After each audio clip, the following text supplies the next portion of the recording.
আর সবাই কেমন আছেন? তো আরও একটি রান্নার রেসিপি নিয়ে ফিরে এলাম আমি বাবি। তো আজকে বানাবো কলা পেঁপে গাঁদাল পাতা দিয়ে বাটা মাছের ঝোল। এগুলো আমার বাড়ির বাইরের গাছ, তো দেখাচ্ছি দেখুন কিরম হয়েছে গাছগুলো। আর যে ঝোল বানাবো গাঁদাল পাতা, সেই গাঁদাল পাতারও আমাদের গাছ আছে, চলুন একটু দেখাই। এই যে গাঁদাল পাতা গাছ দেখছেন, চেনেন কেউ? যারা যারা চেনেন আমায় কমেন্টে জানাবেন আপনাদের ওখানে এই গাছের পাতাকে কি বলেন। তো চলুন বেশি কথা না বাড়িয়ে রেসিপিতে ফিরে আসি। তো চলুন প্রথমে গ্যাসটা অন করে নেব।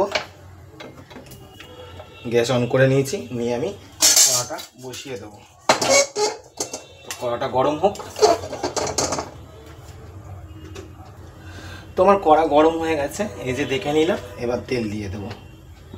আজকে একদম প্লেন ঝোল করব, তো শরীর সবার খারাপ, মায়ের আমার, তো অল্প কিছু তেলেই সব কিছু করবো। তো তেলটা গরম হতে দিই।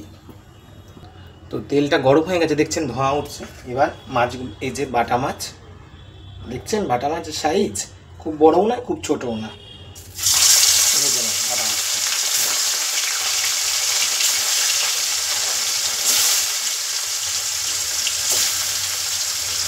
বাটা মাছটা ভাজা হতে থাক, বাটা মাছটা ভেজে আবার ফিরে আসছে। তো এদিকে তো বাটা মাছ ভাজা হচ্ছে, ওদিকে আমার মা আবার বলে বিকালে একটু পকোড়া বানাবো, তো মাংস এনেছে। তো এখন তো সবাই জানেন চিকেনের দামটা কমে গেছে, বাজারে 130 টাকায় চিকেন বিক্রি হচ্ছে, তাই একটু আনা হয়েছে বিকালে পকোড়া ভাজার জন্য। তো মা বাড়ছে, চলুন মাকে দেখাই। এই যে পকোড়া চিকেন দেখুন, মা সব বেছে পরিষ্কার করছে, নিয়ে ধুয়ে ম্যারিনেট করে ফ্রিজে রাখা হবে। তো মাছ আমার খুব লাল করে ভালো করে ভাজা হয়ে গেছে। এই যে এর তুলে নেব, দেখুন।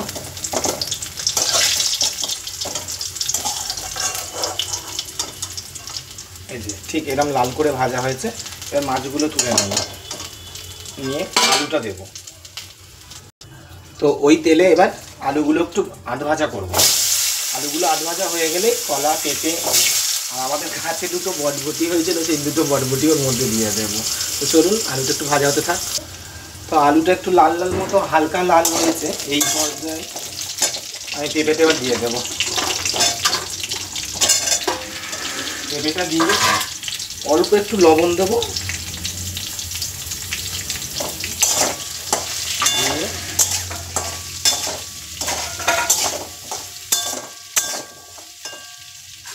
চাপা দিয়ে এবার আমি আস্তে আস্তে ভাজবো। তো চলুন ভাজা হয়ে ফিরে আসছি। যে কোনো জিনিস আপনারা গ্যাস জোর দিয়ে ভেজে নিলে ওপরটা মানে লাল হয়ে যায় বা পুড়ে যায়, ভেতরে কিন্তু কাঁচা থাকে। তো এই জন্য গ্যাসের ফ্লেমটা লো টু মিডিয়ামে রেখে আপনি ঢাকা দিয়ে দিয়ে ভাজবেন, দেখবেন জিনিসটা যাতে ভালো হয়। তো চলুন খুলে দেখি। এই এতে হালকা হালকা লাল হয়েছে, দেখতে পাচ্ছেন। এবারে কলাটা দিয়ে দেবো, আর আমার গাছের এই যে দুটো বটবটি হয়েছিল সেই কটগুলো হয়েছে সেটা সব একসাথে দিয়ে দেবো। কলাটা কেটে আগে হচ্ছে নুন মাখানো হয়েছিল আমার। চলুন আবার ঢাকা দিয়ে 6-7 মিনিট করে নিয়ে সব মশলা দিয়ে কষবো। 6-7 মিনিট পরে ফিরে আসছি। তো 6-7 মিনিট হয়ে গেছে, খুলে দেখি। হ্যাঁ, এদিকে আমার সব আনাজ ভালো করে ভাজাও হয়ে গেছে। তো এই পর্যায়ে আমি ঘরে একটু ধনে জিরে আদা বেটে রেখেছি, দেখুন এই যে অল্প পরিমাণ, এটা দিয়ে দেবো।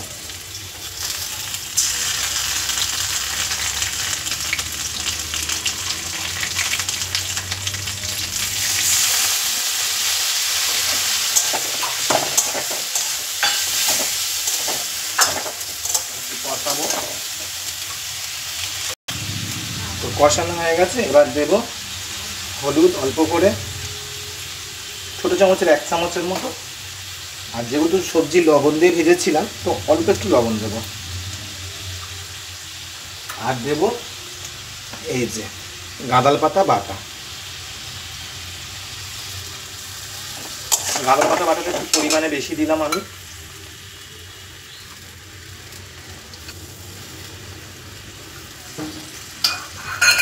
আর দেব দুটো কাঁচা লঙ্কা, এই যে দিয়ে এবার কষাতে হবে একটু ভালো করে, খুব বেশি না, হালকা মিডিয়াম কষিয়ে নিই। তো মশলার সাথে ভালো করে কষানো হয়ে গেছে, জল দিয়ে দেবো। যেহেতু আমি একটু পাতলাই ঝোল করবো, একটু জল বেশি করে দেবো। ঝোলটা ফুটতে থাক, 5 মিনিট পরে ফিরে আসছে। তো ঝোলটা মনে হয় আমার হয়ে গেছে।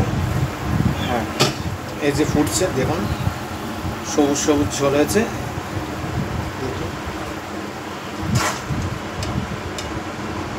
আনাজও সব সেদ্ধ হয়ে গেছে।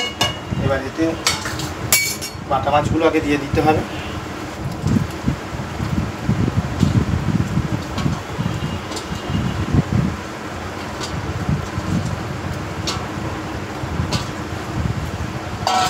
বাটা মাছ দিয়ে একটু ফুটে আর 5 ফোড়নে ছক দিতে হবে। তার জন্য এতে করে আমি তেল গরম করে 5 ফোড়ন দিয়ে ছক দেবো।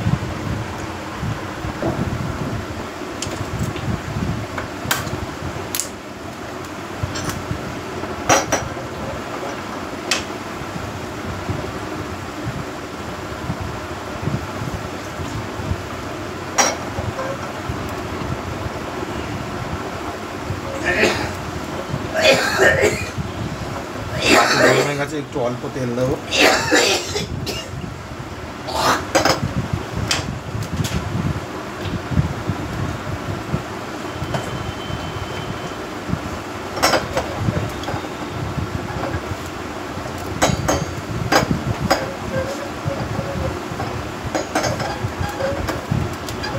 তেলও গরম হয়ে গেছে, 5 ফোড়নটা দিয়ে দেবো।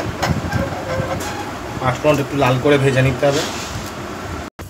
তো 5 ফোড়ন খুব লাল করে আমার ভাজা হয়ে গেছে, এই যে এইরাম। এবার ওটা ঝোলে দিয়ে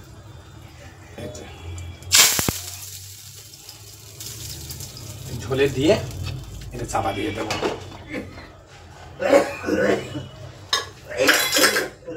এবার ঝোলটা 2 মিনিট ফোটাবো, ফুটিয়ে নামিয়ে নেবো।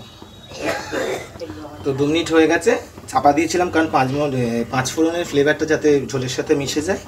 এই যে এরকম হচ্ছে, গ্যাস অফ করে দেবো। তো ঝোলের কালারটা দেখুন, গ্রিন সবুজ হয়েছে।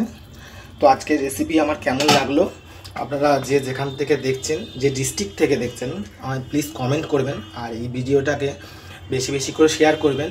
ফেসবুক থেকে যারা দেখছেন তারা ফলো করবেন, আর ইউটিউব থেকে যারা দেখবেন তারা আমার বাবি ইব্রার চ্যানেলে সাবস্ক্রাইব করবেন, দেখবেন, স্কিপ না করে পুরো ভিডিওটা টেনে দেখবেন। তো আজকের মতো এখানেই ভিডিওটা শেষ। তো থ্যাংক ইউ।